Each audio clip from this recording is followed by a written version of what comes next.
বাংলাদেশের ক্ষমতাচ্যুত প্রাক্তন প্রধানমন্ত্রী শেখ হাসিনাকে ফাঁসির সাজায় দিল বাংলাদেশের ট্রাইব্যুনাল। ইতিহাসে এই প্রথম কোন প্রধানমন্ত্রীকে অপরাধের দায়ে ফাঁসি কাঠে ঝোলানো হবে। গোটা বাংলাদেশবাসী এই রায়ের দিকে তাকিয়েছিল। এমন লজ্জিত ইতিহাস এর আগে কখনো লেখা হয়নি। আক্ষেপ একটাই, পিতা মুক্তিযোদ্ধা শেখ মুজিবুর রহমানের মান রক্ষা করতে পারলেন না শেখ হাসিনা। এই রায় ঘোষণার সাথে সাথেই আদালত চত্বর হাততালিতে ফেটে পড়ে। এটা যেন সাধারণ মানুষের একটা তৃপ্তির রায়। সাধারণ মানুষের সাথে কখনো যদি দিনের পর দিন অন্যায় অবিচার চলে, তাহলে তার পরিণতি কি ভয়ঙ্কর হতে পারে সেটাই যেন প্রমাণ হলো। মানবতা বিরোধী অপরাধে দোষী সাব্যস্ত হয়েছেন শেখ হাসিনা, তাকে ফাঁসির সাজা দেওয়া হলো। বাংলাদেশের প্রাক্তন স্বরাষ্ট্রমন্ত্রী আসাদুজ্জামান খান এবং বাংলাদেশ পুলিশের প্রাক্তন আইজি চৌধুরী আব্দুল্লাহ আল মামুনকেও এই অপরাধে দোষী সাব্যস্ত করা হয়েছে। তিনজনের বিরুদ্ধে গণহত্যার অপরাধ প্রমাণিত হয়েছে। ৩ ধারায় দোষী সাব্যস্ত করা হয় বাংলাদেশের প্রাক্তন প্রধানমন্ত্রীকে, তাকে ফাঁসির সাজা দেওয়া হয়। প্রাক্তন স্বরাষ্ট্রমন্ত্রী আসাদুজ্জামান খানও ফাঁসির সাজা পেয়েছেন। বাংলাদেশ পুলিশের প্রাক্তন আইজি চৌধুরী আব্দুল্লাহ আল মামুন যেহেতু এই মামলায় রাজসাক্ষী হয়েছিলেন, তাই তাকে 5 বছরের সাজা দেওয়া হলো।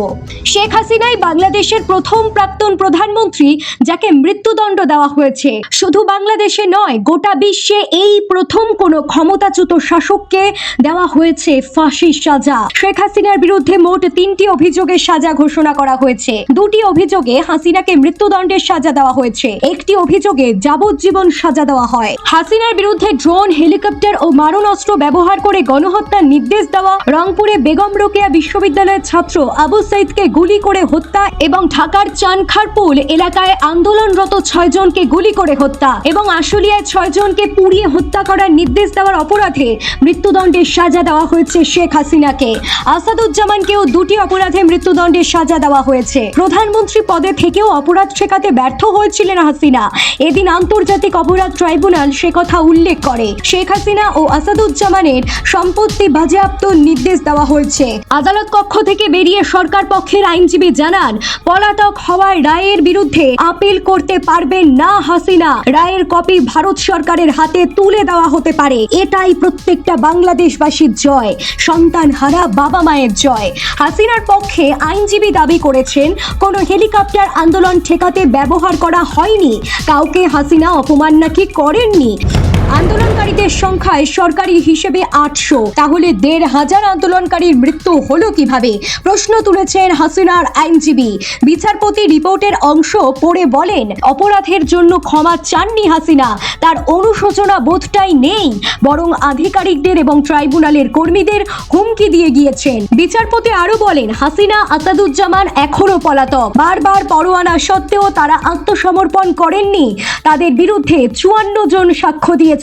সংখ্যাটা নেহাত কম নয়। 2 জনেরই শাস্তি হওয়া দরকার। কোন সাক্ষাৎকারে হাসিনা তার নির্দেশের দায় স্বীকারও করেছেন।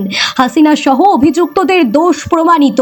ট্রাইব্যুনালের আইন অনুযায়ী তারা শাস্তিযোগ্য, জানিয়েছেন বিচারপতি। যে সমস্ত ফোনালাপ হাসিনার বিরুদ্ধে প্রমাণ হিসেবে ব্যবহৃত হয়েছে তা এআই সহায়তায় বানানো নয়। রায়ের শেষ অংশ থেকে পড়ে শুনিয়েছেন বিচারপতি। রায়ের শেষ অংশ থেকে বিচারপতি পড়ে শোনান, ছাত্রদের কথা শোনার পরিবর্তে আন্দোলনকে অবহেলা করেছিলেন শেখ হাসিনা। আন্দোলনকারী ছাত্রদের রাজাকার বলে অপমান করেছিলেন, আর তার প্রেক্ষিতেই আজ এই শাস্তি। বিশ্বে এই প্রথম কোনো ক্ষমতাচ্যুত প্রধানমন্ত্রীকে ফাঁসি কাটে ঝোলানোর সাজা দেওয়া হয়েছে। এবার দেখার হাসিনার পরিণতি কি হয়। ভারতে থেকে কি সাজা কোনোভাবে এড়াতে পারবেন হাসিনা? সেই প্রশ্নটা কিন্তু থেকেই যাচ্ছে।